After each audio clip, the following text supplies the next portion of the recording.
வணக்கம். வடலியின் இரவு நேர பிரதான செய்திகள். முதலில் தலைப்புச் செய்திகள்.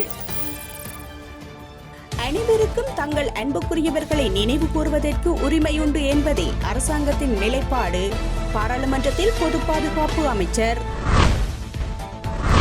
மின்சார கட்டணத்தை குறிப்பிட்ட வித்தியாசத்தில் திருத்துவதற்கு அரசாங்கம் நடவடிக்கை எடுக்கும்.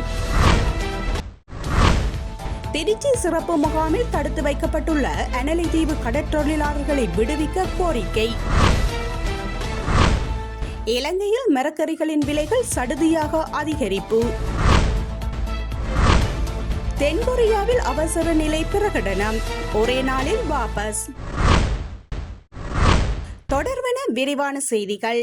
அனைவருக்கும் தங்கள் அன்புக்குரியவர்களை நினைவு கூறுவதற்கு உரிமையுண்டு என்பதே எங்கள் நிலைப்பாடு என பொதுமக்கள் பாதுகாப்பு அமைச்சர் ஆனந்த விஜயபால நாடாளுமன்றத்தில் தெரிவித்துள்ளார்.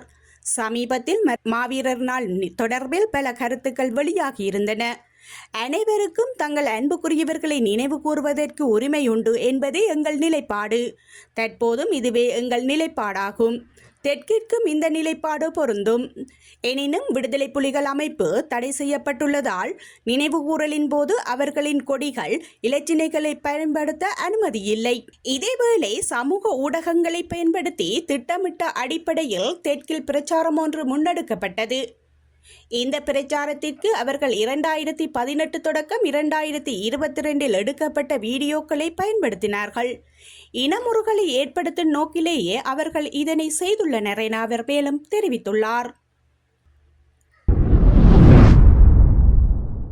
மின்சார கட்டணத்தை குறிப்பிட்ட வித்தியாசத்தில் திருத்துவதற்கு அரசாங்கம் நடவடிக்கை எடுக்கும் என்று அமைச்சரவை பேச்சாளரும் அமைச்சருமான நலிந்த ஜெயதிச தெரிவித்துள்ளார்.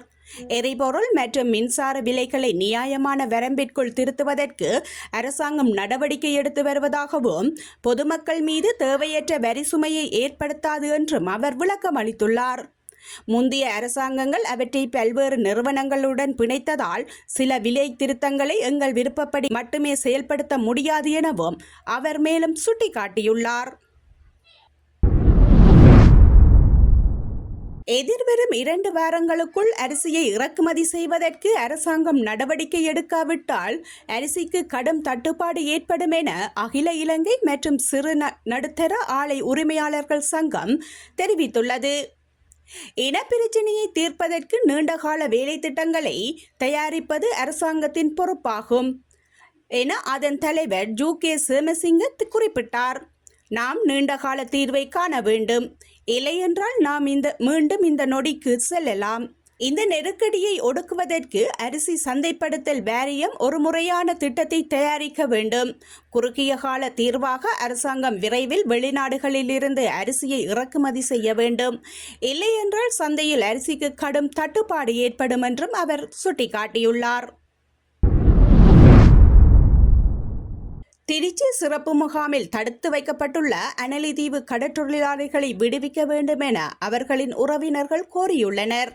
கடந்த ஜூன் மாதம் 10ஆம் தேதி அனலை தீவு பகுதியில் இருந்து கடற்றொழிலுக்கு படகு ஒன்றில் சென்ற 2 கடற்றொழிலாளர்களும் கடல் சீற்றம் காரணமாக தமிழக கடற்பரப்பினுள் தத்தளித்த நிலையில் தமிழக கடற்றொழிலாளர்களால் மீட்கப்பட்டு தமிழக கடலோர காவல்படையினரிடம் ஒப்படைக்கப்பட்டனர். அவர்கள் இருவரும் விசாரணைகளின் பின்னர் சிறைச்சாலையில் தடுத்து வைக்கப்பட்டிருந்த நிலையில் கடந்த 30ஆம் தேதி நீதிமன்றத்தால் விடுதலை செய்யப்பட்டனர். குறித்த இவரையும் இலங்கைக்கு திருப்பி அனுப்பும் நோக்குடன் திருச்சி சிறப்பு முகாமில் அவர்கள் தடுத்து வைக்கப்பட்டுள்ளனர். இந்த நிலையில் அவர்களின் உறவினர்கள் ஊர்காவற்துறை பகுதியில் ஊடகவியலாளர்களை சந்தித்த போது கடல் சீற்றம் காரணமாக தமிழக கடற்பரப்பினுள் சென்ற அனலை தீவை சேர்ந்த திருச்செல்வம் மைக்கேல் பெர்னாண்டோ மற்றும் நாகலிங்கம் விஜயகுமார் ஆகிய இருவரும் தற்போது நீதிமன்றத்தினால் விடுதலை செய்யப்பட்டுள்ளனர்.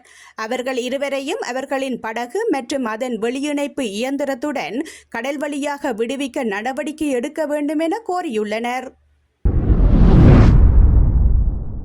நிலவிய சீரற்ற வானிலை காரணமாக சந்தையில் மரக்கறிகளின் விலை அதிகரித்துள்ளதாக தெரிவிக்கப்படுகின்றது. அண்மைய பேலியகொடை மெனிங் சந்தையில் இன்று காலை மரக்கறிகளின் விலை இவ்வாறு பதிவாகியிருந்தது. கேரட் 1 கிலோகிராம் ஒரு வாரத்திற்கு முன் 50 ரூபாவாகவும் தற்போதைய விலை 120 ரூபாவாகவும், போஞ்சி 1 கிலோகிராம் ஒரு வாரத்திற்கு முன் 20 ரூபாவாகவும் தற்போதைய விலை 900 ரூபாவாகவும், கரிமிளகாய் 1 கிலோகிராம் ஒரு வாரத்திற்கு முன் 500 ரூபாவாகவும் தற்போதைய விலை 700 ரூபாவாகவும், கோவா 1 கிலோகிராம் ஒரு வாரத்திற்கு முன்னர் 30 ரூபாவாகவும் தற்போதைய விலை 130 ரூபாவாகவும், லீக்ஸ் 1 கிலோகிராம் ஒரு வாரத்திற்கு முன்னர் 130 ரூபாவாகவும் தற்போதைய விலை 250 ரூபாவாகவும் பதிவாகியுள்ளது.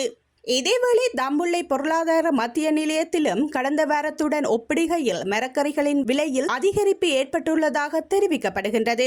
மரக்கறிகளின் விலை அதிகரிப்பால் பொருளாதார ரீதியில் தாங்கள் பெரும் சிரமங்களுக்கு முகம் கொடுத்து வருவதாக நுகர்வோர் தெரிவித்துள்ளனர்.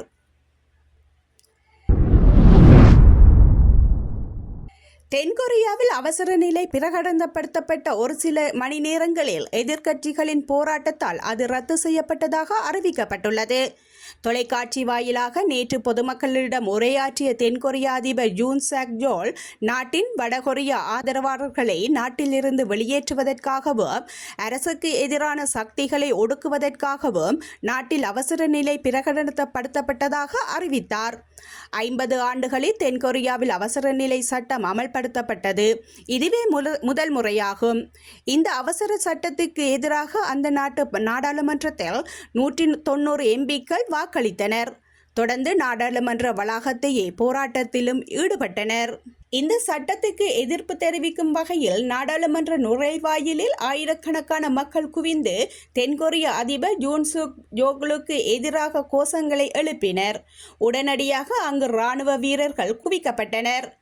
ஆயிரக்கணக்கான போராட்டக்காரர்கள் ஒரே நேரத்தில் நாடாளுமன்றத்திற்குள் நுழைய முற்பட்டதால் இராணுவத்தினருக்கும் போராட்டக்காரர்களுக்கும் இடையே மோதல் வெடித்தது. இதனால் அங்கு பெரும் பரபரப்பு ஏற்பட்டது. இதனை அடுத்து அதிபரின் இந்த அவசர நிலை அறிவிப்பு செல்லாது என்றும் பாராளுமன்ற சபாநாயகர் அறிவித்திருந்தார்.